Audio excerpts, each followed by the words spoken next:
Well, hello and welcome to the channel. Today you join me on the outskirts of Warrington, a place called Penketh, and I'm just kind of on the border of Widnes. Widnes is right behind you guys there. So much so, I think if my right foot moves this way, I'm in Widnes, my left foot moves this way, I'm in Warrington. So today I want to do something a little bit different. I want to sort of see whether a DSLR, like the Nikon D810 here, and the iPhone can actually get the same pictures. Well, they can't. This is far more superior than this. I mean, this is good, but this is better. Anyway, if you've enjoyed this insightful review, don't forget to subscribe, like, and you want more content. What, like other channels? But this is clearly better than this. Into more detail. Okay, well, this is bigger, this is smaller. You can put this in your pocket, you can't put this in your pocket, but this takes much better images. So the real reason for this video is I just want to go through a couple of things, and yes, I kind of do want to do a review on the iPhone and the DSLR, but not sort of how you'd think really. Obviously the D810 can actually take much better images, and obviously you've got the option of changing the lenses and such. And that's not to say that the iPhone doesn't take amazing images. It does when the time's correct, and I'll go through that in a little bit more detail. So the intention last week was to do a vlog from Scarborough. I had a couple of days off, so me and my partner had the weekend over there. I woke up at 4 o'clock in the morning on the Monday morning, travelled down towards the beach, and I was faced with this.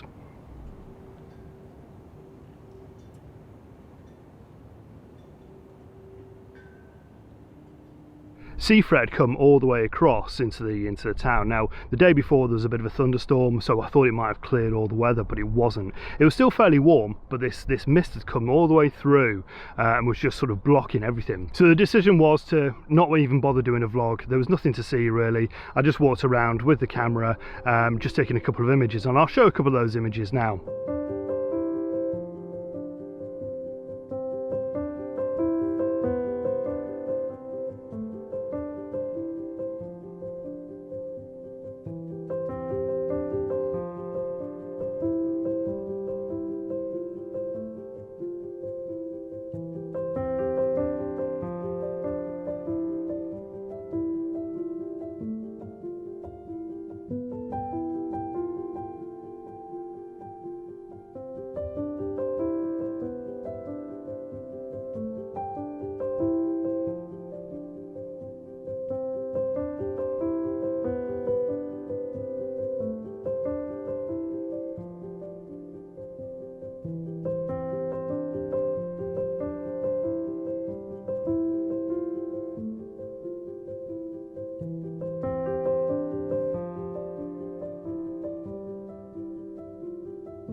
I returned back to the hotel, had breakfast, and then we went out for a walk in the afternoon, and the weather was just, it changed again. All the mist had been burnt out and we were just faced with really bright sun. So I thought, no, there's no point in taking the camera out, so we just had a bit of a walk around. Of course, being a photographer, I've still got my iPhone with me.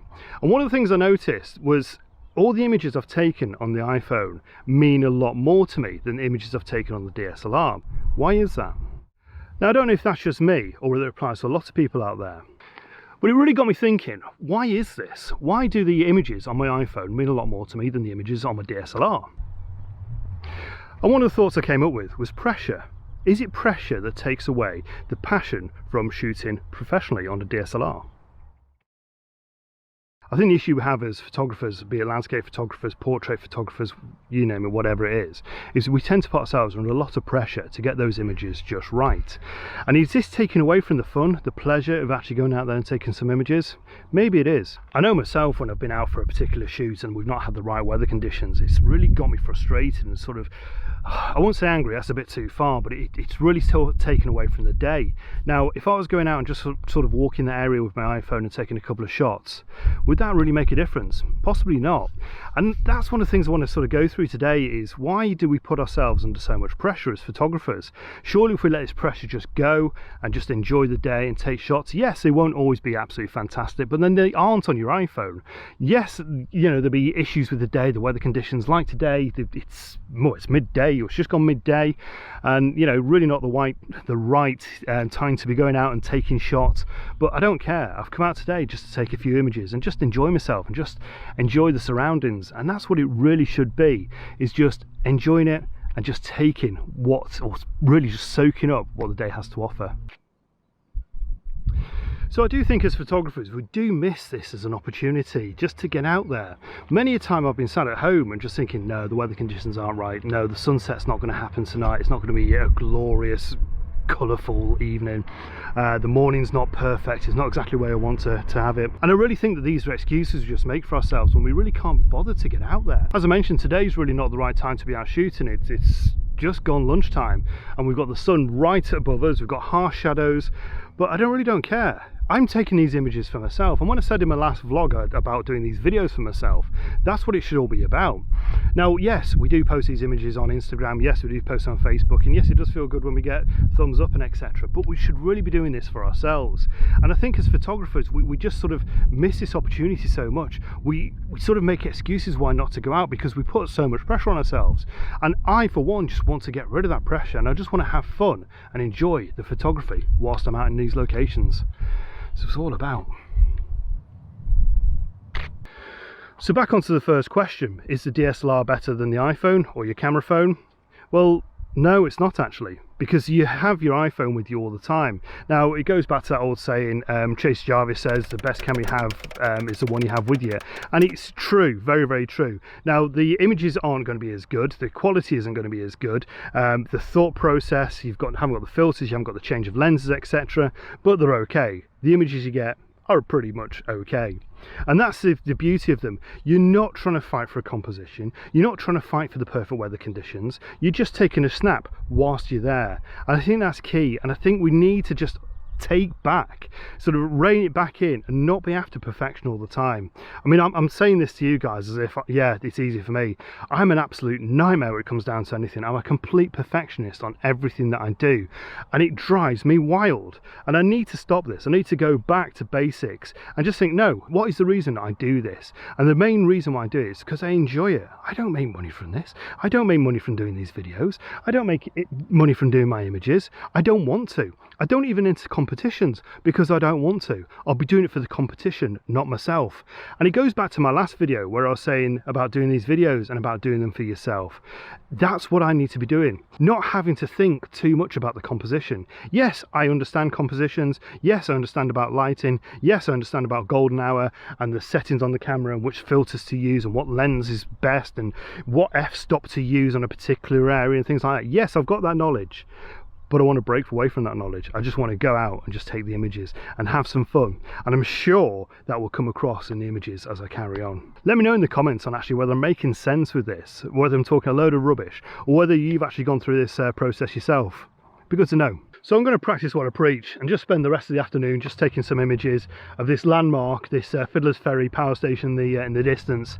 It's due to be taken down very, very soon. Now, the papers are constantly reporting it's going to be this date, it's going to be that date. But yeah, I expect one day I'm going to come home from work and it won't be there anymore. So I'm going to continue now, taking a few images and just relaxing and enjoying the afternoon.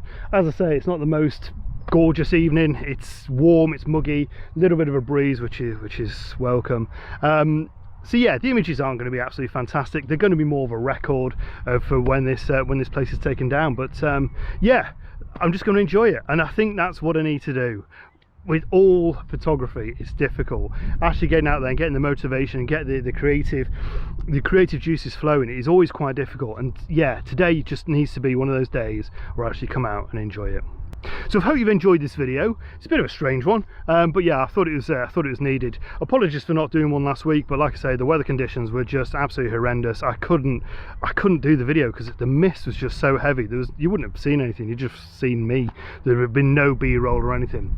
So if you enjoyed this video, there'll be another one coming out next week. So if you enjoyed this video, give me the thumbs up, leave a comment, let me know who you are, where you're from, and if you haven't done so already, please consider subscribing. It'd be great to have you on board of the channel. Plenty more videos to come. So from Warrington, on the border of Widnes, it's probably time to say goodbye, and yeah, hope you can take something away from this video. If you have, let me know what you've been able to take away from this, and I hope I've made sense, really. Yeah, hope it made sense. So it's probably time to say goodbye. There'll be some images I've taken from this location on the end of the video, so stick around for those, and yeah, bye bye for now.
So today I want to do a bit of a comparison whether a Nissan as the train goes by. Wait for that train. It's a very long train. It's going, it's going, it's going. It's almost gone. And I'm sure, bloody noisy, popping, banging cars. They're fun when you're driving them, but not listening to them when you try and do a vlog.